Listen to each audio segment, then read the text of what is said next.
ሰላም ውድ ቤተሰቦች እንዴት ናችሁ? ደህና ናችሁ? ከኔ ጋር እግዚአብሔር ይመስገን አለሁላችሁ። በድጋሚ መተናል ማለት ነው። ደህና ሰው ሲበላሽ ቅላሬ የለውም አለ የሀገሬ ሰው ሲተልት። ዴብ የሚባለው እንደ ውሸት በውሸት እኮ ተቀደደ። አሁን ቡታጅራ ነው አብርሃም የሄደው። አሁን ከጋሽዬ ጋር ነው ያለው አብርሃም። ኧረ እኔ በጣም የምትገርሙ ናችሁ። ለነገሩ ሁሉም ስላወቀባችሁ ህዝቡ በሙሉ አንተና ብዙዬ የመሰሉትን ለገንዘብ ብላችሁ ወንድማችሁን ከትዳሩና ከልጁ ባትለዩት ማለት ነው። ምንድን ነው ግን ዛሬ የሚያጨቃጭቃቸው ነገር? አብርሃም አልፈልግም ብሎ መሰለኝ ወደዛ መሄድ አልፈልግም ብሏቸው እናንተ መክራችሁን ነው እያሏቸው ነው። እንግዲህ እኔ እነዚህ ሰዎች ምንም የሚገባኝ ነገር የለምና አሁን ድኑ ውሳኔውን ይወስናል። እንዴማ የታመመና ሲታመም አይደል እንዴ? ኧረ ተው ተው፣ እንደው አይምሮ እንዳታበላሹትና። ውሽሚት ደግሞ ዛሬ ምን ሁና ነው? ቀዝቅዛለች፣ እንደ በፊቱ አይደለችም። የሆነ ነገር ሆናለች። እሷማ ወይ አልፈልግሽም ብሏት ይሆናል እንግዲህ ከእሷ ጋር እንትን ሊሉ ሊያጋቡ ነው መሰለኝ። ዛሬ ፕሮግራም አለን እያሉ ነው። ዛሬ ቀለበቱ እንዳይሆን እንግዲህ እና ድራማቸው መቼ ነው የሚያልቀው? እኔ በነገራችን ላይ የዚህ ድራማ መጨረሻ እንዲህ መጨረሻ የለውም። እንዲህ እናንተ ውይ ምንድን ነው እያምዛዙት መጡ እኮ። የሰው ልጅ እኮ መጨረሻ አለው ድራማ።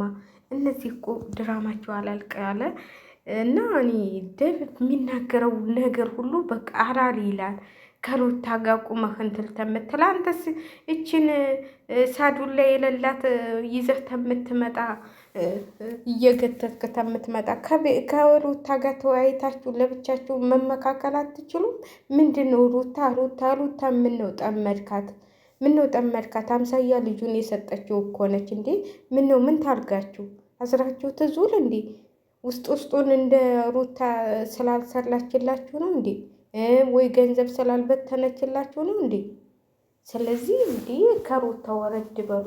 እናንተ ደግሞ ተጨማለቃችሁ። አንተ በቃ የሆነ ብስማም ምን አይነት ሰውዬ ነው ይሄ ደግሞ? ብስማም ገጀባ መጣ። በቃ ስራ የለህም እንዲህ ግን እኔ ስራ ላይ ቢዚ ነኝ ትላለህ። ቢዚ የሆነ ሰው እንዲህ ሲንጓለል ይሆናል እንዲህ እንዳተልፈቁ እንዳሮጌ ቁና። አንተ እኮ ስትንጓለል ነው የምትውለው። አሁን ደግሞ የሄልሚላ ዘበኛ ሆንክ መሰለኝ። ዘበኞቿ የት ሄደው ነው? ዘበኞቿ የሉም መሰለኝ።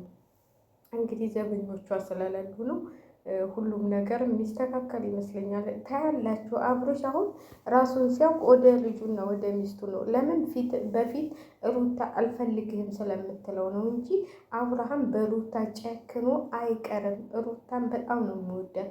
ስለዚህ አሁን ይቺ ማስመሰል ለምንድነች? ይቺን ትል ድራማ የሆነ በቃ ዝንትላቸው አልሞላላቸውም። የሆነ ነገር የሚቀራቸው አለ ወይ? ሄርሜላ 100 ሺህ አልሞላም፣ እሱ ስላልሞላ ነው።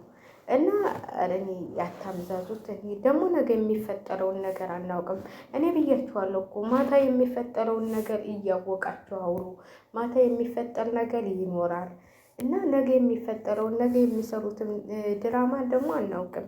እኔ ድራማቸው ሰለቸኝ ማለት የሰው ልጅ እኮ አንዳንዴ አስመስሎ ሲሰራ ሁልጊዜ ወይኔ እናንተ ግን ታደላችሁ። እውነቴን ነው የምላችሁ አስመስላችሁ ስትችሉበት እና ለማንኛውም ላይክ እያረጋችሁ እንትን በሉን አበረታቱ ነኛ